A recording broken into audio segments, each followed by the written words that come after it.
Welcome guys, nandito na naman tayo sa usapin huwag gagawin para hindi maban dito.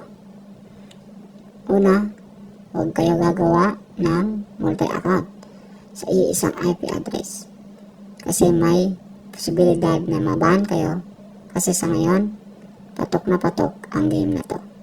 Kaya, syempre, mag-iisip ang mga developer na hindi na sila maduga na mga tao.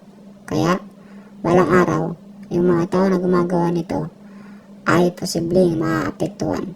Kaya doon din guys, masasayang ang pinaghirapan mo.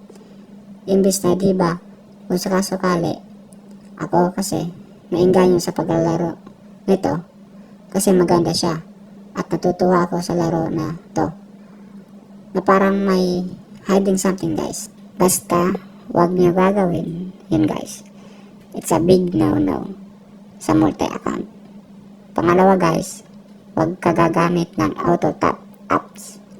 Alam mo kung bakit kasi guys, pwede ka din maban dyan. Okay, punta tayo sa dashboard ko guys. Bakit pa kasi tayo gagamit ng auto-taps? Kung gusto mo mapadali talaga ang coin mo, bili ka ng multi-taps. Ganito lang para lumaki agad per taps mo.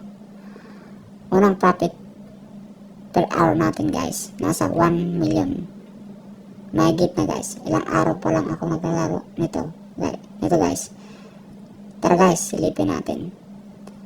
Tingnan natin dito sa daily reward ko guys.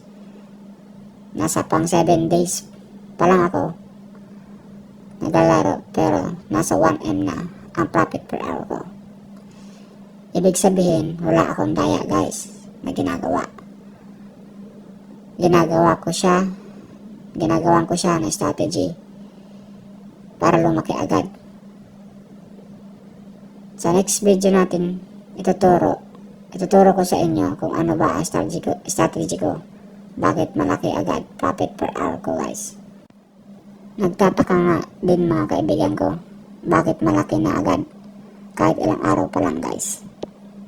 Yun lang guys, ginagawa ko. Hindi ako nagdadaya, hindi ko dinadaya yung account ko guys. Hindi ako nagamit ng multi-account or auto-taps. Yun lang. Ina-upgrade ko lang yung multi-taps ko para mapadali ko yung pagkuha ko ng energy guys.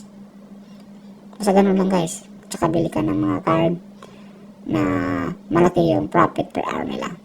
Yun lang, discard lang guys. Bili ka ng mga cards. Punta tayo sa pangatlo na huwag niyong gagawin guys. Huwag kayo pindot guys ng mga kung ano-anong link. Kasi may posibilidad na ma-hack ang account nyo. At napakaraming bagay na paano ka ma-hack guys. Lalo na dyan sa swap to swap. Napaka big no yan guys.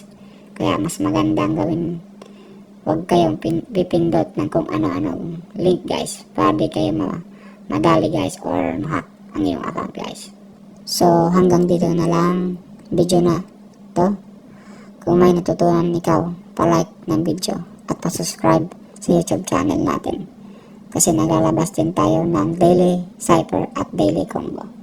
At nagbibigay din tayo ng tips and tricks kung paano ko ginagawa itong laro. Okay, yun lang guys. Samahan nyo ako sa susunod na video. And peace!